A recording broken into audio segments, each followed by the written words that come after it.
Hello, ladies and gentlemen. This is the second in a series of 5 podcasts that are being conducted by Patrick Productions that are, I don't fucking know. Hey, everyone, welcome back to the Patrick Productions podcast. This is not Patrick. I'm Shjon, the other person, and the other person is not Shjon. That is Patrick. Yes. There we go. Welcome back, everyone. Before we get into our second or useless topic of the week, I just want to first off apologize for not having a podcast last week. We're garbage. We were both ungodly busy, and there was absolutely no chance that could happen. And also, I'd like to start us off with the 5-minute For Honor talk, because this is what we do. So the game's been out, a little over 2 weeks? Yeah, about 14 days now, I think. Mm-hmm. And, how much have you been playing?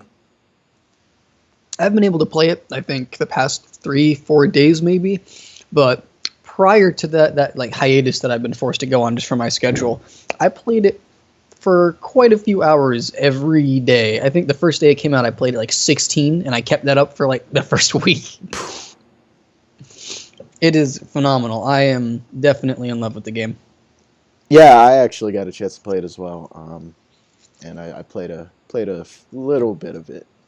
I'm not good at all, but with a bit of time, I think it'll do well. The game's already come together very well in the first 2 weeks. Oh yeah, I'm very happy with how it's done so far. A lot of people are complaining about like the connection, but I mean, it's a Ubisoft peer-to-peer connection, and it just came out, and it's really anticipated. So I'm not even mad about that. That's sort of expected. Yeah, exactly. And there are a few like bugs and glitches and character balance issues, but those are going to be addressed in the next patch. I don't exactly know when it's coming out. Yeah, I don't think they've announced a release date on the patch yet, but I know that a couple of details for it have at least been linked or discussed. Yeah, we're recording this on February 28th at about 2:28 p.m. Eastern Time, and right now there's a stream going on, an official For Honor stream. I heard that they're talking something about a patch. I think they might announce the release date right now, so we're just missing it. Yeah, but we've known about the patch for a little bit. It's probably going to come out pretty soon. So most people are pretty excited for it, especially Valkyrie players. I know the Valkyrie players are getting a buff on, basically it's decreasing recovery time and increasing attack speeds. It's interesting because while Valkyrie is slow, her main problem is her lack of damage. So I'm curious to see how just giving her a better kit will help with the damage problem. For Conqueror and Warlord, they're fixing, I don't know if it's a bug so much as just a balance issue, where after a successful block, it doesn't even have to be a parry or anything, because the block will automatically interrupt. It used to be that those two, because they had shields and that auto interrupt, could instantly chain a guard break from a normal block. Right. Now, it was techable. I mean, it could be countered, but I mean, they still got one off. Mm-hmm. So that one I know is being adjusted. I think Peacekeeper might be. Yeah, they're fixing Peacekeeper so that her grab will actually apply bleed on all 3 hits now instead of the first one. Right. So there's no reason just to stab once and then kick away. Yeah, as if that's sort of, so far that's been the telltale sign of if you're fighting a good Peacekeeper. If she stabs you once and kicks you like into a wall where then she gets another free combo off on you, that's how you know you're fighting a good one. If they just keep trying to grab you and stab you, then, well, you get to have time. Yeah, exactly. And they're adjusting something on Orochi, one of the attacks, increasing the distance a little bit. I forgot which one, though. I think it's a Riptide. Yeah. Oopsie daisy. It looks like the government's calling. I'll be right back. No problem. Yeah, I've just managed to play a lot of I've actually managed to play For Honor. I didn't expect to be able to, and I really enjoyed it. A lot of people playing the Orochi. I for some reason I decided to play it as well. I tried Kensei, Warden, Conqueror. I'd really like Conqueror. A lot of variety, and I'm just really impressed with what they have here with only 12 characters. being able to diversify him so much. Yeah, it's pretty good. Oh, he's back. Surprise. The government, what did they want? They're just trying to see if they could find me. Didn't answer, so I mean they'll probably pass by the house. Yeah, that's true. That's definitely how it works. A 3-year search.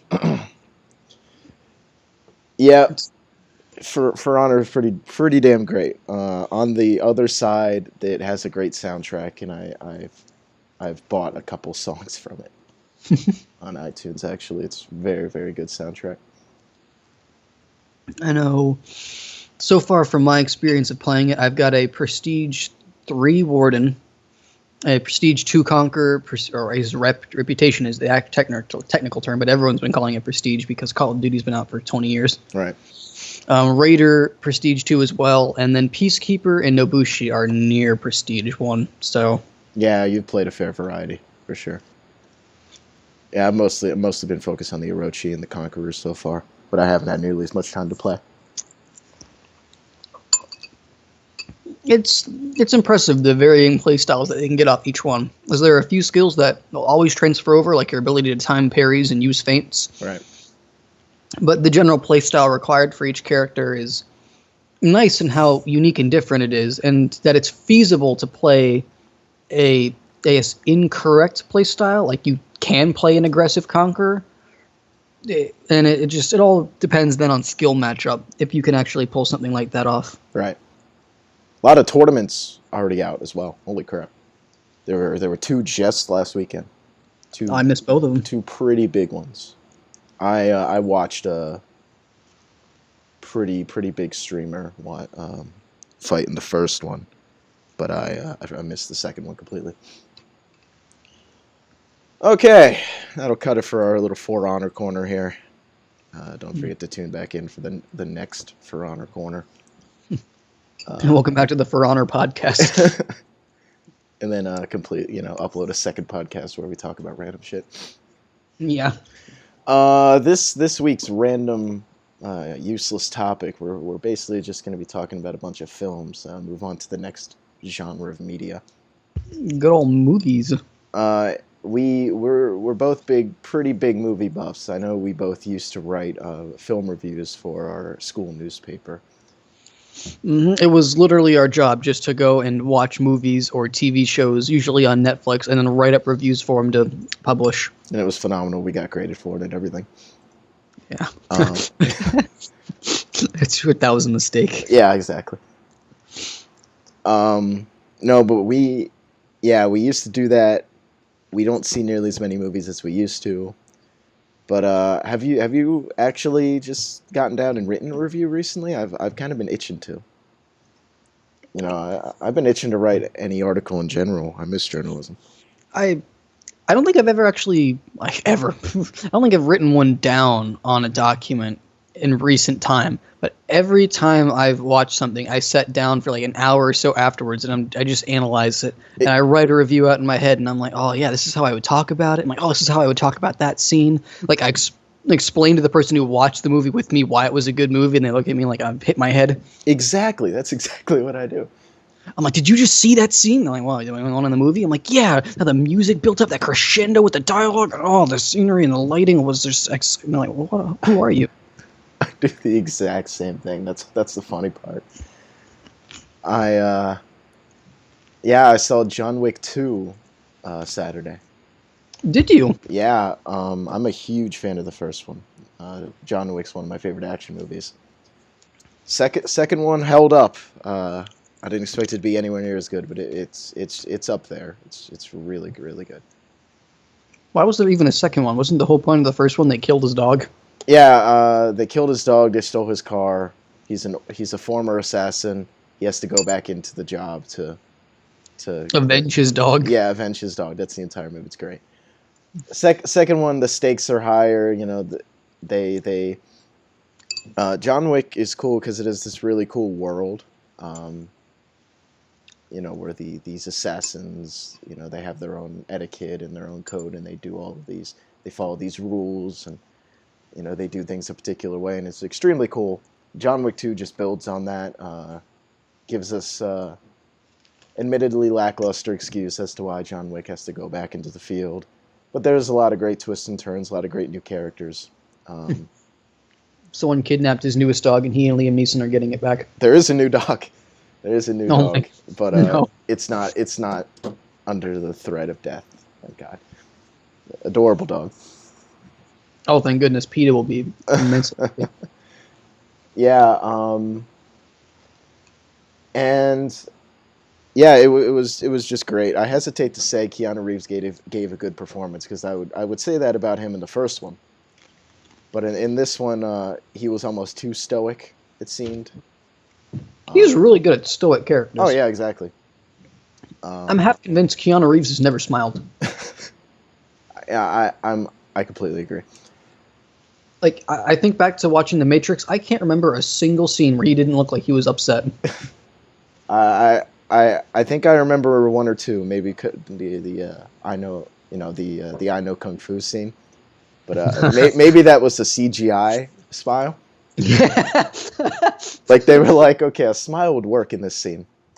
Keanu didn't smile. We're not going to ask him to smile. We're scared to. So let's just put a little CGI.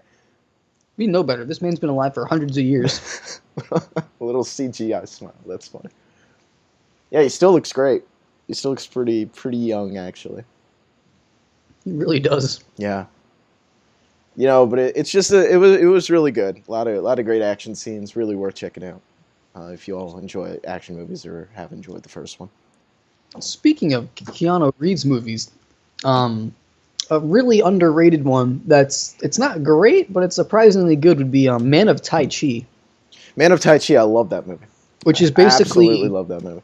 I don't know how to describe it other than Keanu Reeves' ultimate circle jerk.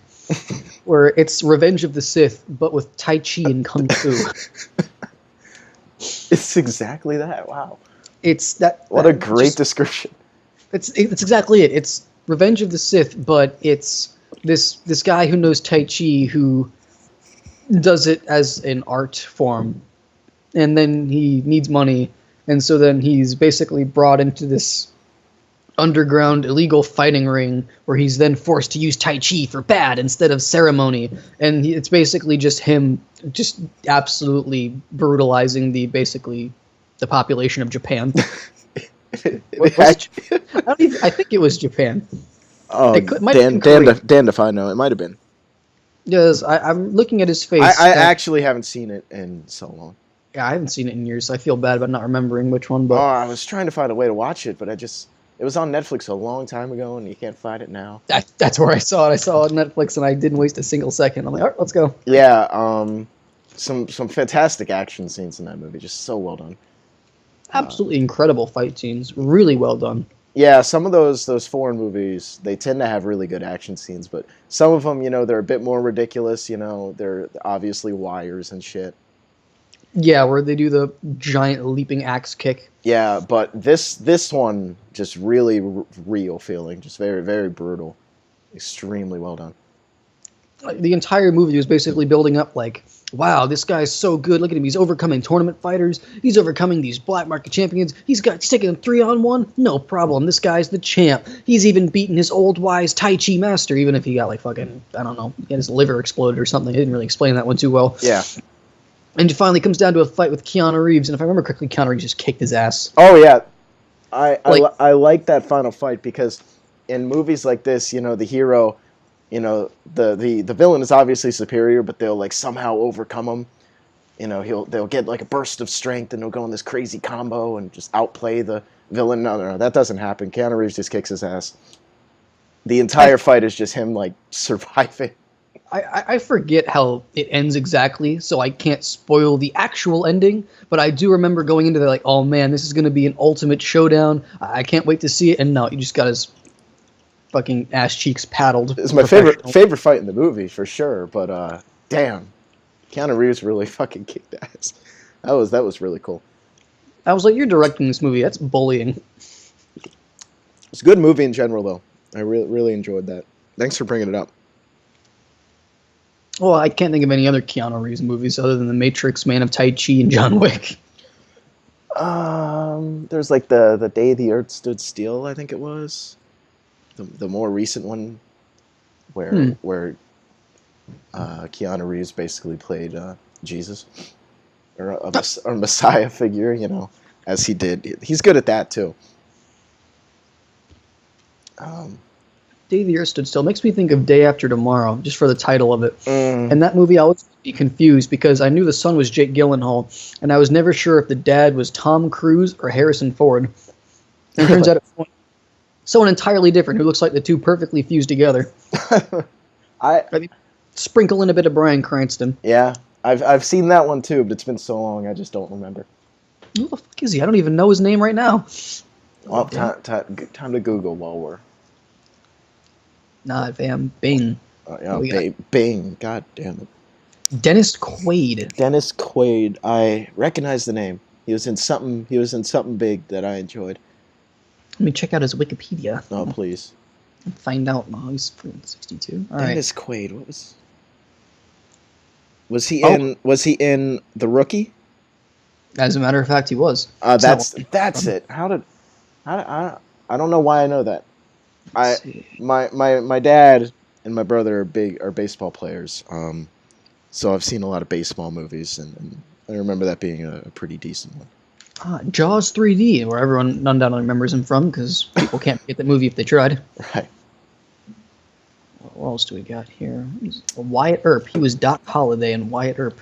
Really? He was Bowen in Dragonheart. That's where I know him from. Right. Okay.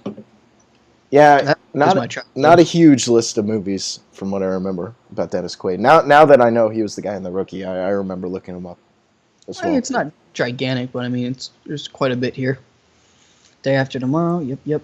G.I. Joe, Rise of Cobra. He was General Hawk, because everyone remembers anybody from the movie. G.I. Joe, Rise of Cobra. That movie was only good for Snake Eyes. No one else remembers anything from it. It was so much better than the second one that I went back and watched it and was like, this is a total masterpiece compared to the second one. G.I. Joe, Retribution? Retaliation. There you go. Where it's basically like, hey, Rock and Vin Diesel. Woo! Oh, yeah. Yeah, that was crazy.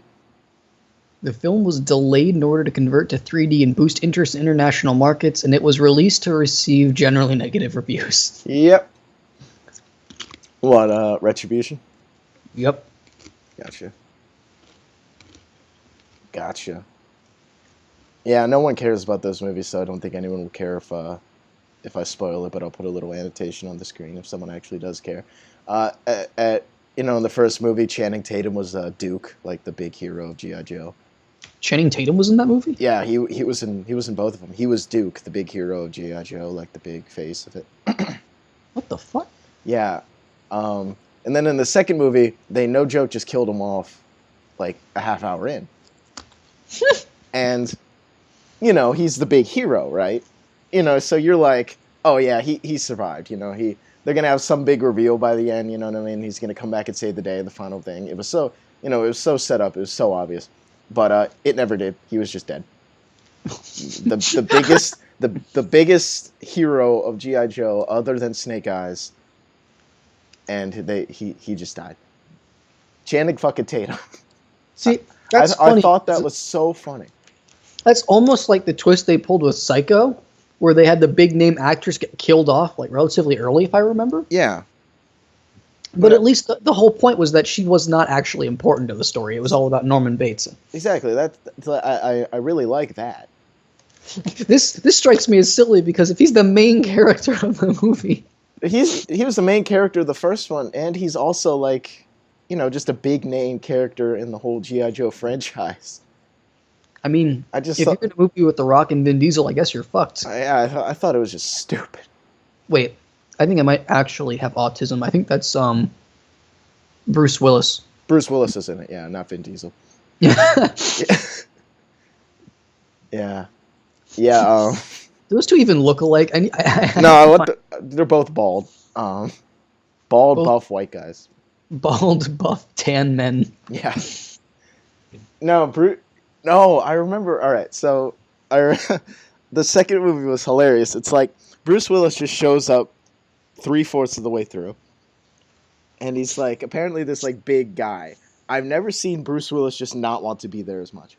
It looked like they just dragged him on the set. No, seriously. Like he's just like he's like this retired general, right?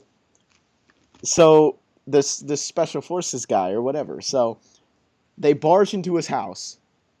He holds this awesome looking plated M1911, which is the only thing I remember about it, at them.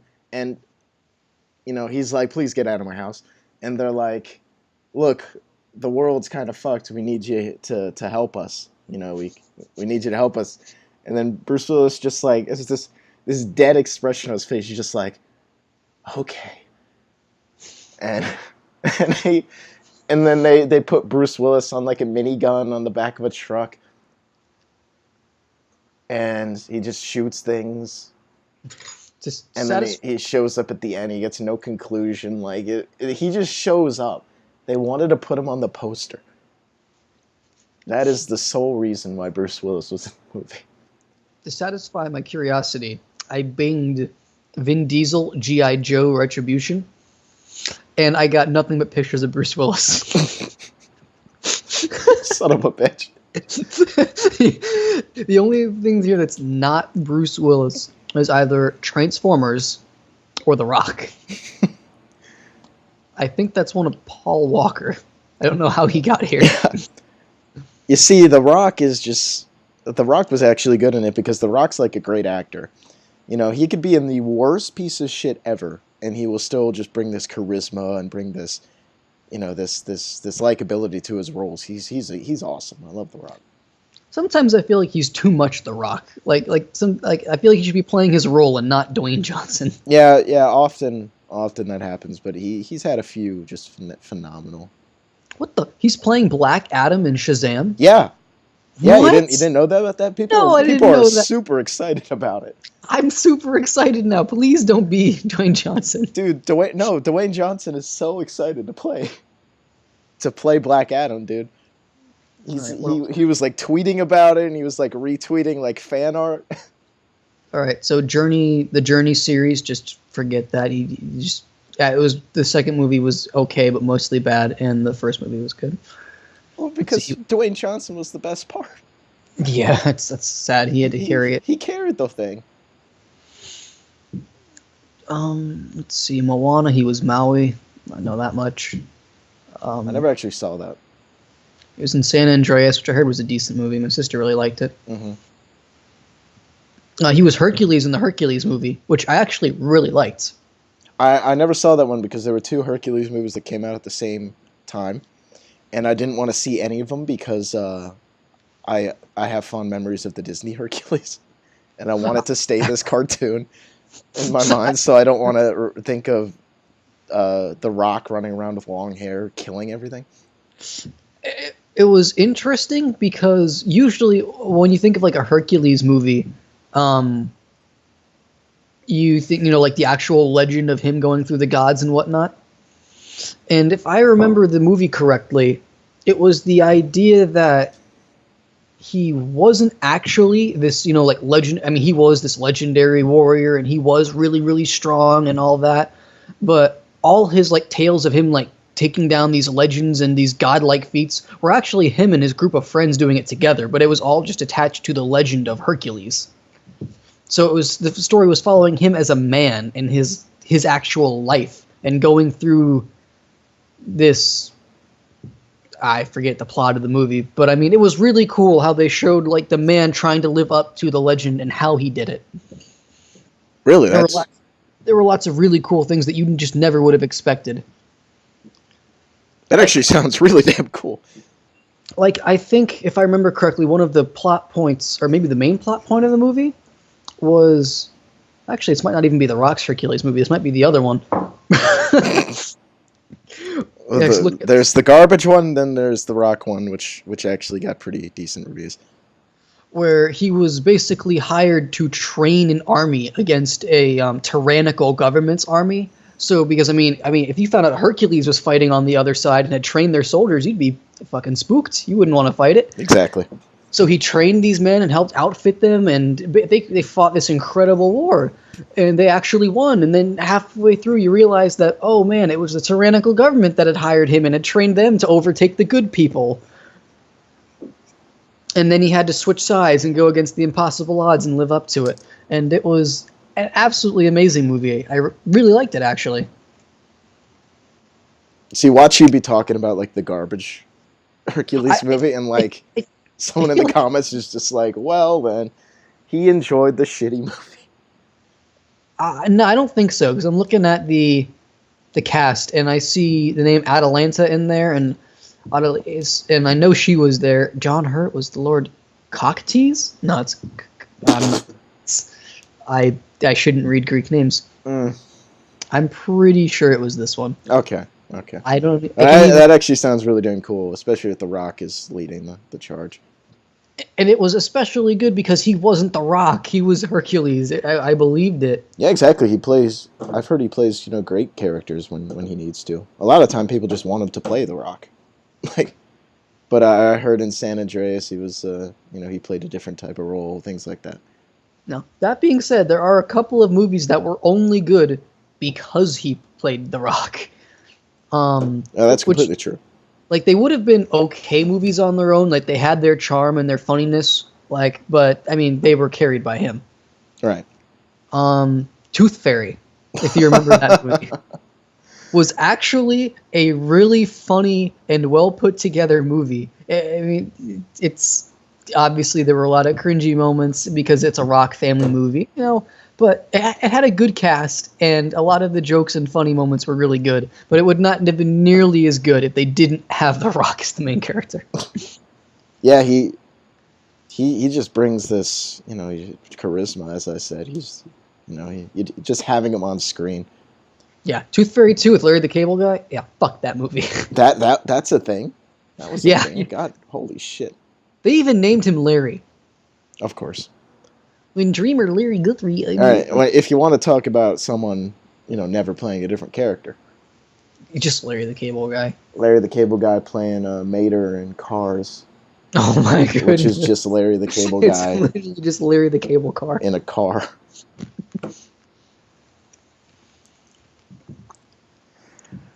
While we're speaking about bad movies that we enjoyed, enjoyably bad movies. The Room. The Room. Let me just call it the worst movie that was ever made, and that I still ironically enjoy a lot. Because it's enjoyable. It's so entertaining. I have seen like half of it. It's got a solid. I know how it ends because I've watched the Nostalgia Critic review, but I watched like the first half and was just so entertained. It's the most not entertaining stuff, but it was so entertaining. The film centers on Johnny, the director's self-insert character, who everyone likes. Fucking modern masterpiece. And his acting is so... Oh my god, every fucking scene he comes in. Oh, hi, insert name. In the most annoying tone of voice ever. I think everyone watching this has probably seen, bits and pieces of The Room. Even if they don't know it. If I can recommend something that it's enjoyable to watch to really appreciate this movie at its fullest, a YouTube channel called I Hate Everything. He did an absolutely really good video on The Room in the Search for the Worst series. Right. Which I would definitely recommend, even if it's only just to experience The Room in a safe environment. Right. He even did one on Santa Claus Conquers the Martians, which really made me happy. Oh, God. Is that the movie we put on our top 10 list? Yeah. Obviously people don't know, but we made a little top 10 worst movies, and we just like threw in random movies. Some of the movies we actually enjoy, but we just threw them in there because people would know them and recognize them. Some of the movies we hadn't even seen. Like it was the most generic top 10 worst list. Let me see if I can find it. I think I might have found it. Movie of the week, top 10 worst. Oh, please read off these 10. All right, so number 10 was Grown Ups. Oh yeah. Don't get me wrong, this movie was very funny. It just wasn't good. That was the descriptor on it. Oh yeah, read off the little description things. We had those. Recycled jokes, a non-existent plot, and moments that will make even the toughest moviegoer disgusted. Keep in mind, we had like 2 minutes to do an entire top 10 list. We originally had written pages and pages of script that we had to cut down to page. Oh, yeah. So, number 9, Santa Claus Conquers the Martians. Yes, that wasn't a typo. Someone thought this would be a good idea as a movie. Well, it wasn't. Not at all. It hurt to watch before putting it on this list. Hope you people never underestimate the suffering we do for you. I didn't watch that movie until after we made this list. Yeah, all these descriptions are just complete bullshit. With like small exceptions. All right, number 8 was Silent Hill Revelation 3D. Ugh. I want to talk about Silent Hill 1, like the first movie on this podcast. But go on. All right. 2012 video game adaptation can be considered nothing more than a shot and miss. This wannabe horror movie is so bad, the director tries to scare you with a Kellogg's Pop-Tart popping out of a toaster. Which is completely true. All right, go on your... No. I'll talk about it afterwards. All right. Since we're on the topic of... Hello? The government again? Oh, never mind. Since we're on the topic of some bad movies anyway. Never mind, talk about Silent Hill. I gotta take a call. All right, whatever. All right, no problem. Hello again. I'm alone. Yeah, Silent Hill. The first Silent Hill movie is this video game adaptation of one of my favorite game series, Silent Hill games, and it's the first half of it is surprisingly so well done. Like, the acting is actually pretty good in most cases. The sets and the special effects and the lack of CGI and the way they did the monsters and, you know, the way they built this world, the way they used the game's music, it was all perfect. Every scene one of the monsters shows up is just breathtaking. It has you on the edge of your seat. It doesn't rely on shitty jump scares. Like, it's all this, it's so well done. And then the second half, the movie just completely falls apart. There are a few little decent scenes, but then it becomes a gore fest at the end. It starts to have to do with this, you know, religious cult, and it just completely falls apart. The performances go out the window. The ending makes no sense. And then the second movie, the one we put on that little list, was just so bad. Oh, it was, oh my gosh, it's a complete waste of time. Please don't watch it. But please, if there's any way you can, check out the first Silent Hill movie. It's just called Silent Hill. It's actually a pleasant surprise. It's not like a masterpiece or anything, but I really enjoy it. And a lot of people are actually coming out to defend it nowadays, which I really appreciate it. Let me pull up the list here. While Shjon is away. I forgot I muted my mic, and I was really confused there for a second where I'm like, what's up, bitches? I'm back. And I was singing songs about being back, and you're like, oh, well, Shjon's still away. I'm like, what the fuck? I'm like, this boy just hijacked it. No, I apologize. I didn't know you were, didn't know you came back.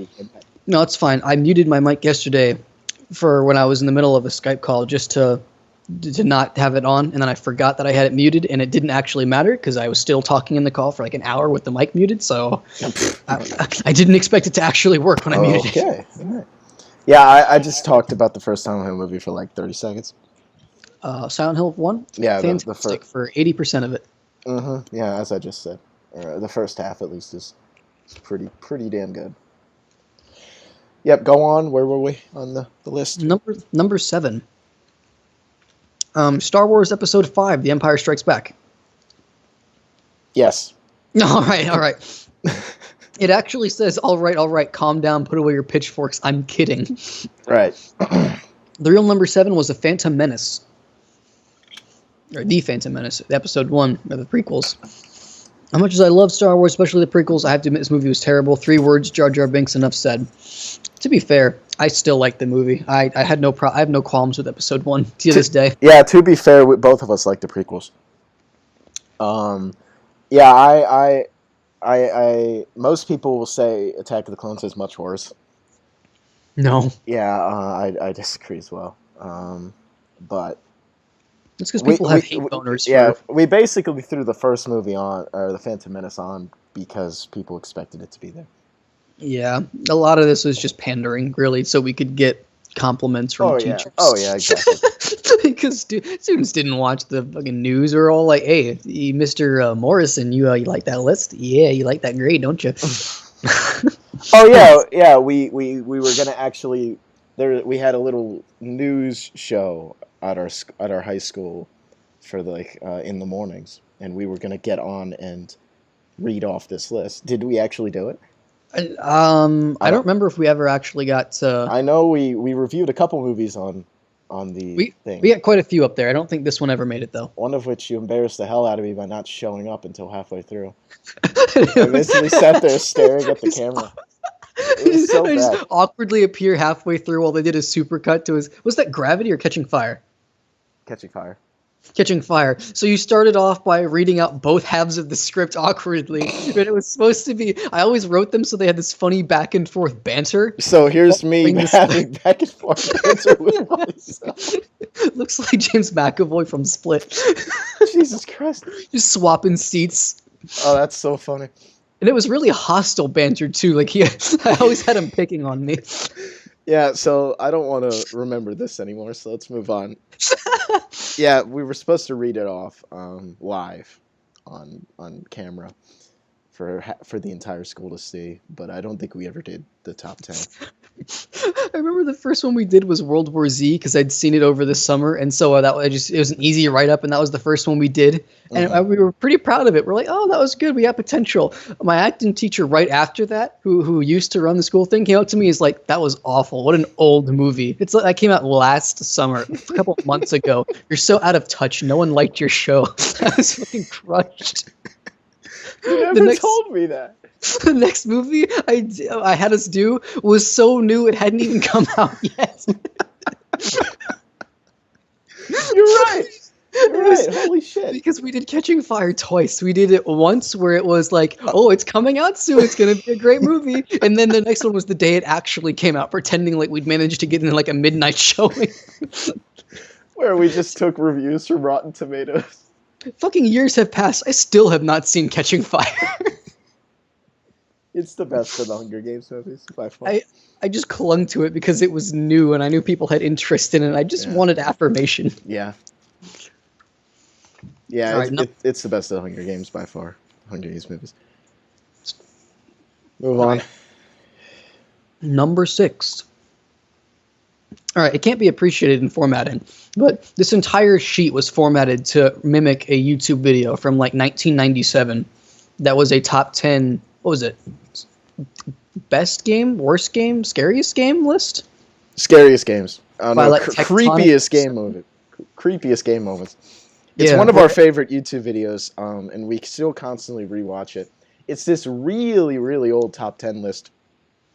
But the guy's voice is like so great. I will link it in the description so anyone can watch it and appreciate it. But it is such a good list, and it's so entertaining. But yeah, we basically just based this top 10 off that. It was kind of shameless, actually. Before we had the full script, it was almost blatant if you'd seen it, which is probably like 1% of the world's population. Oh, yeah. I don't know how many views it has, but it's actually That's gracious. It's more like 0.0001%. It's like 12 people. What are you saying? I don't know. Number 6. It was Taken 2. This was obviously before the third Taken movie came out, otherwise that one would have been off. The first Taken movie was fantastic, but they went in the wrong direction with the sequel. Liam Neeson, also known as the worst Jedi ever, is the only driving force that keeps the movie even remotely alive. Well played, but unseeable action scenes due to the shaky camera and terrible performances from pretty much everyone put on the movie in this list. Yeah, I like action movies a lot, and the first Taken's, I really enjoy that. It's not one of my favorites or anything, but it's definitely well done. Did you know a Taken TV show is actually coming out? Please no. Yeah, it's coming out. No Liam Neeson, but it's basically the exact same story. All right. Number 5, The Twilight Saga: Breaking Dawn. See, Shjon. All right. Are you gonna tell them? that you actually really enjoy the Twilight movies? All right, I enjoy the books, and I enjoyed the first movie because the first movie actually felt like it was a translation from the book. After that, they started straying, and it made me like uncomfortable, like sitting in the theaters, like shifting in my seat because I think I watched New Moon in theater. That was it. I didn't see any of the other ones. I think you actually took me to watch New Moon in theaters. I remember. It was like our first date or something. Like, when Jacob first took his shirt off, when Bella crashed her motorcycle and he ripped his shirt off, the entire audience was all just teenage girls, barring me, who was like 12. And all the girls were all like, woo!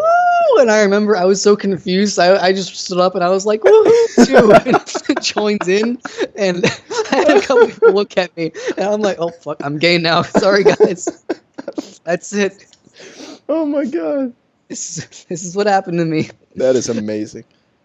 I find it ironic because there was this really edgy, romantic, just really deep cutting scene at the end of the movie where Edward rips off his robe, his cloth, so he can walk out into the sunlight and everyone will see him as a vampire and he'll be executed like on the spot. So he's sitting there slowly and sensually taking it off. But Jacob is so much more jacked and ripped than he is. The scene doesn't have impact because I'm not like, oh man, that vampire body. I'm just like, pfft. Get on Jacob's level. Yeah, I was like, you're not my quilly boy toy. My 13-year-old self. May he rest in peace forever. I haven't seen a Twilight movie in so long, but I remember enjoying the third one the most for some reason. I remember New Moon being my least favorite. It was probably the weakest link, realistically. Yeah, but sorry, we're caught up on a tangent. We like a little bit of Twilight stuff. All right, back off. All right, the movie for Breaking Dawn though especially pissed me off because they changed so much about it that I put it on here out of spite. Yeah, exactly. I still haven't watched either of them because they made 2 parts of it. I watched them both. I know. I'm sad. All right. Apparently, in the script, I actually start yelling, and I have to calm myself down. So I'm not even. I had to calm him down. All right. Yeah, with parentheses, calm down, yo. I assume that's your dialogue. Yeah. And you get nothing, less than nothing. You get number 4, which was Battleship. Which, if does anyone even remember that movie? It was a movie about the board game Battleship. It was. That's it. It was. They had an entire scene which was just the board game Battleship. They were like F4. Like seriously, that was the scene. If you like this movie, you are blind as to what is a good movie and a bad movie. The plot of the movie can be contained into a few words. Battleships versus aliens with Liam Neeson somewhere in there. All right, we were too hard on it. That movie's a masterpiece, but what are we talking fucking about? Ironic crowning.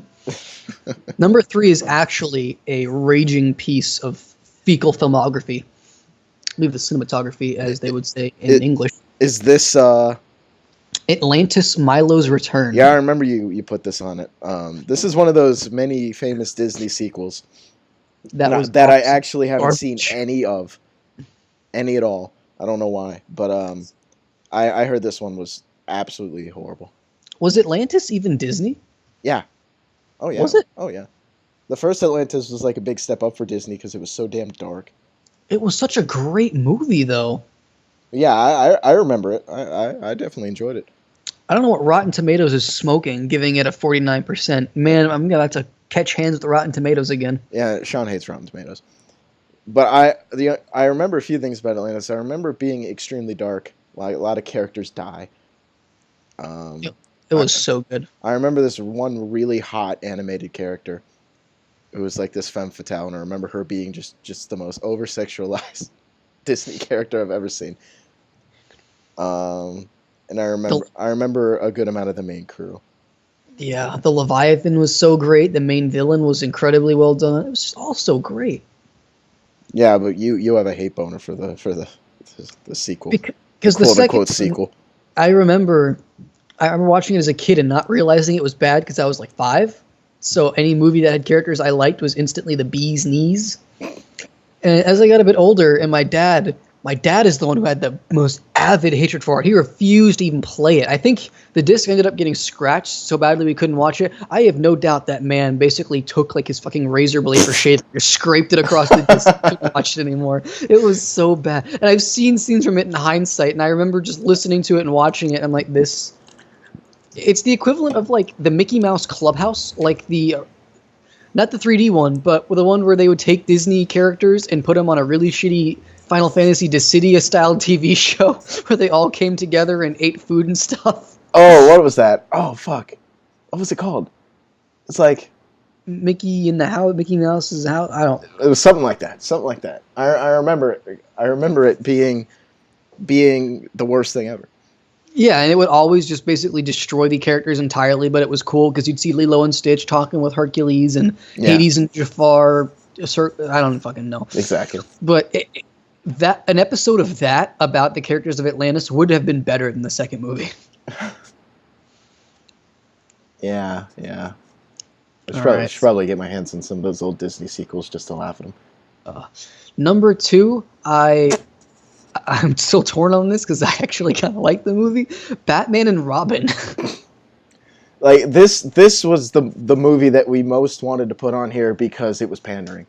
We made the list entirely to put this movie on it. Exactly. Like Miss Pelican was like Rotten Tomatoes fucking spokeswoman. We caught that which was our journalism teacher. She like if the public considered a movie bad, then she considered it bad. And if the general public considered a movie good, she considered it good. We had theological arguments about the prequels. Oh yeah. Yeah. Of Star Wars. Oh yeah, we'd sit there and argue with her. It was great. But I think she actually wanted us to make this so we could put Batman and Robin on it. I think that was the first movie that she named off. She was like, do a top 10 worst list, movies like Batman and Robin and stuff. Yeah. Like neither it's obviously bad. We could both agree on that, but it's so entertaining. It's a good bad movie. Yeah, it's you cannot hate it as much as you can hate other bad movies. Like I think it's actually impossible. Speaking of pure pandering, the number 1 worst movie for us was Justin Bieber Never Say Never, which neither of us have seen more than a cinema sins for. Yeah, and God, that was a long time ago, but we didn't even consider that a movie.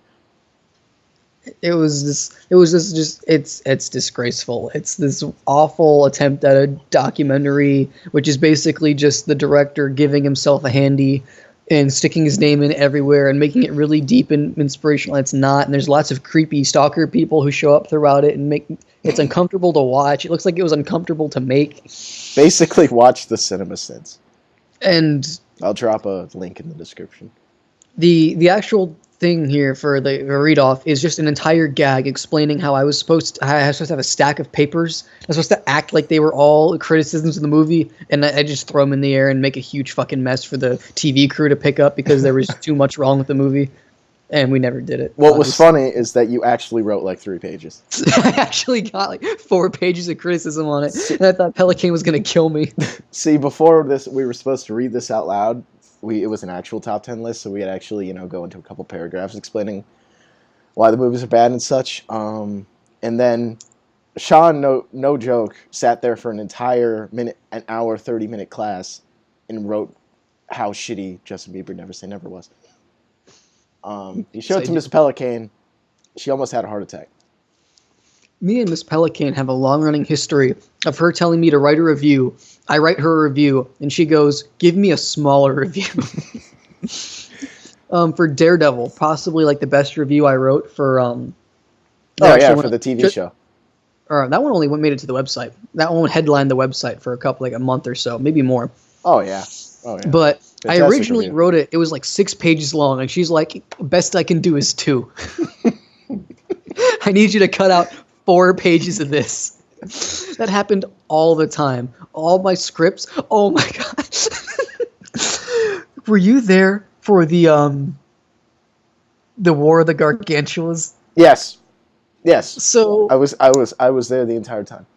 So basically, this is when I pissed off the entire journalism team and the TV production crew all at once, because their goal was to keep our movie of the week, which I would misspell week or week depending on if I liked the movie. I was a small edgy kid like that. Mm. But it was supposed to be about 2 minutes. Patrick and I, we give a good old review of it, and we recommend it. We give it's some stupid rating, which like 5 out of 10 hats. It had to be some object. Like 8.9 out of 10 colonoscopies. Great movie. For Winter Soldier, she made me give it like shields. 9 out of 10 shields. So, she told us about this movie she watched as a kid, War of the Gargantuas, which is one of the old Godzilla-style movies where it's just men in awful-looking suits flailing around, destroying miniature cities and stuff. And I was actually curious with all the stories she told, and I did a lot of research. I mean, days of research on this movie, watching it as much as I possibly could, getting all the scenes, all the bits and trivia. And I wrote a review, a long, several-page review for it. This was after Patrick was he was no longer doing it because of just like behind the scene connection errors between TV crew and journalism. So I had another gal who had all the charisma and energy of a wet paper towel. She's better than me. No, because at least we had banter with I'll call her Cassidy for the sake of not saying her name because I'm not a total awful person. Right. She had theater and speech with me, so I mean she could read the teleprompter, but she always read it like this. There was no other way to inflect it, and it sounded like she was reading it off to a 5-year-old. And she had to go nice and slow and had big wide eyes and a fake smile that made you want to pull your own teeth out. So yeah, being able to actually shoot shit with a good friend was far better than that. Because every time I wrote a script, she was mad at it. Like, I don't want to say this. This is bad. Don't make me do this. Let's do it this way. You take that line. I'll say this. I was fucking up to here with it. So for War of the Gargantuas, I didn't send her the script beforehand. I wasn't playing no games. Oh, Christ. I wasn't going to have to change it. But so this is before they told me, all right, Shjon, we want it explicitly 2 minutes. So I sent in. I didn't have time to make it a script because I spent so much time on the review. So my script was the review. So I remember this. It went from a 2-minute quick, cute segment to about 10, maybe 15 minutes of just awkwardly sitting there with me with this stupid, smug expression, knowing that I'd won everything. As Kara had to, Kara Cassidy, I forget which fake name I was using. Cassidy had to sit there and go through it with me, and she looked really uncomfortable. She wasn't even smiling. She was reading off the script and my awful, shitty jokes. It looked like there was like a squid wrapped around her feet, just rubbing her legs with tentacles. I mean, if there was a naked man swing dancing behind the camera, she would have been more comfortable. That was a masterpiece. And it was broadcasted in front of the entire school for 15 minutes. And after the cameras went dead, I got it so bad from every possible angle. No one was happy with me, except for me. That was high school. That was high school. I miss it. I do miss it. Mostly because of stupid shit like that. Oh, man. I don't even think I'll be able... I don't know if I'd even be able to find it anymore. I'm sure we could find it in the depths of YouTube. Probably. Yeah, because they do upload them to YouTube. Where I'm not linking that, by the way. Yeah, but, it's not. It's somewhere on YouTube. Somewhere in YouTube. It's actually pretty cool. Leave it to the fucking paleontologist to find. Yeah. Alright, so we got like 7 minutes left. Alright, that's the list. How about some recent movies you've seen? You mean the award-winning picture La La Land? Have you actually seen that? No, I was making fun of it because Moonlight won. Yeah, that was funny. Good job, Steve Harvey. See, I don't follow the Academy Awards, and I don't think Shjon does either. But the memes were too strong. Yeah, I don't follow him either, but the memes were pretty fresh. Yeah, pretty funny. Some of them were just like Steve Harvey with this like extremely excited expression. Like they're off of my back. Yeah, he's like, I'm free. Yeah, they were really funny stuff. Movies recent movies you've seen, or recent movies that you want to see, or movies coming out soon that you want to see. Logan. Yeah, I was supposed to see it this Saturday, but I forgot that it wasn't out yet. So, like, I had a bunch of free movie tickets. I was gonna go with 3 friends to see it, and we got there, and they were like, "It comes out next week." I'm like, "God damn it!" So we watched John Wick 2. I wasn't disappointed, but Logan, I've heard nothing but the best things about it. Things I'm super excited for. Beauty and the Beast looks absolutely phenomenal. It actually kind of does. Logan looks incredible. Power Rangers, I'm psyched because I was a child once. Mm-hmm. Ghost in the Shell, I'm a hardcore weebaboo, so of course I'm excited to see that. Yeah, I wonder how that'll turn out. The Boss Baby, I know nothing about other than that I think Alec Baldwin is voicing a character in it, so. Well, he's pretty good. Yeah, I like him. He's a funny guy. I mean, I like him because I watched a movie as a kid and he voiced the main character, so that was neat. All right. I don't see any other movies coming out recently or coming out soon that are catching my eye at all. Yeah, it's mostly just like Logan. After Porn Ends 2 documentary. Whew. March 23rd, March 28th. Mark your calendars. Oh, baby. I know. What else is coming out this year? I know Wonder Woman's coming out this year. Oh, yeah. Well, it's going to be much later this year. Yeah. Gotta say I'm excited, though. Let's see. What's out right now? The Great Wall, which is just... I'm surprised it's doing well with how much it's been shit on for having Matt Damon. I can't believe it's doing well either. I thought it was getting slammed. As soon as I saw it was a movie about China, I'm like, oh, that's cool. And then I saw Matt Damon, and I'm like, is that Matt Damon?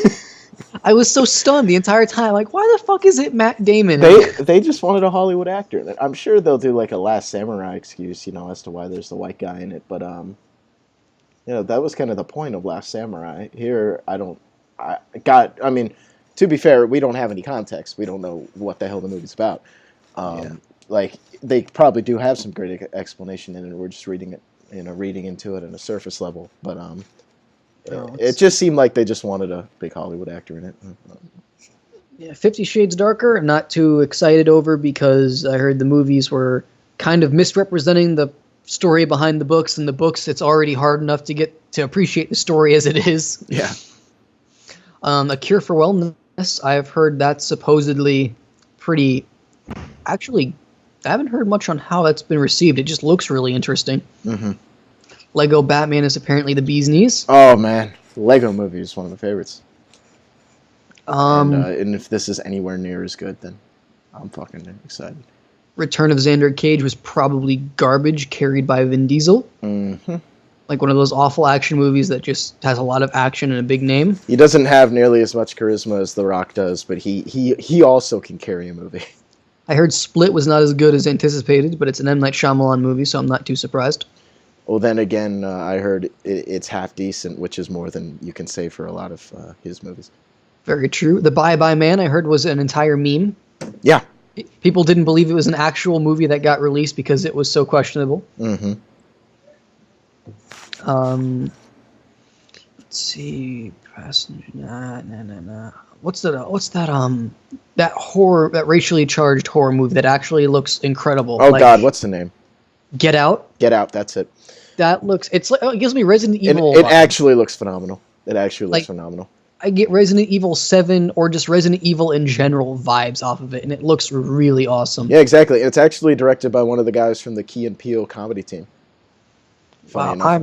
And people, when we were deciding to go see a movie this weekend, one of our friends, Alex, who we'll probably have in this podcast at one point, he was like, Get Out, it's by the guy from, Key and Peele, it's probably funny. And I'm like, funny? Let's go. It's probably funny. Let's go watch white people bully a black guy for 2.5 hours. Yeah. Only, I've heard so many just things about it. And, he's like, oh, yeah, it's probably going to be hilarious. I'm like, okay. I'm excited. We would have liked to what they see make that. of We the would have liked to see that, but John Wick was called out to me more just to fucking love the first one. Yeah. All right, I think that about does it for this week, if I'm correct. It does. It does indeed. All right. So we should hopefully, well, it's on spring break, so no, fuck that. All right, week and a half from now. Yeah. I don't fucking remember if I said it at the beginning of the podcast, but this coming week is my spring break, and I'll be on vacation. So I'm not sure this will happen. Hopefully it does. I swear to God, if you go to Las Vegas and you spend even an hour on a laptop going, all right, books are great. I like looking at pictures and I turn pages a lot. We might actually come out of nowhere. Shjon, would you like to possibly do one Thursday? On Thursday? Yeah, if doable. Just to make up for next week. Hopefully that might work. So you guys might get an episode to make up for last week. Yep, thank you all for tuning in. Thank you all for listening to us ramble about random movies. If anyone actually listened this far, be sure to drop a comment telling us what your favorite bad movie is. Oh yes, please let me watch them all at 3 a.m. and regret my life's decisions to that moment. Exactly. So please do that if you managed to make it this far. So thank you for coming out. My name is Patrick. I guess that makes me Sean then. I'm backed into a corner here. Right. So thanks for listening, and we'll see y'all next time. All right. See ya.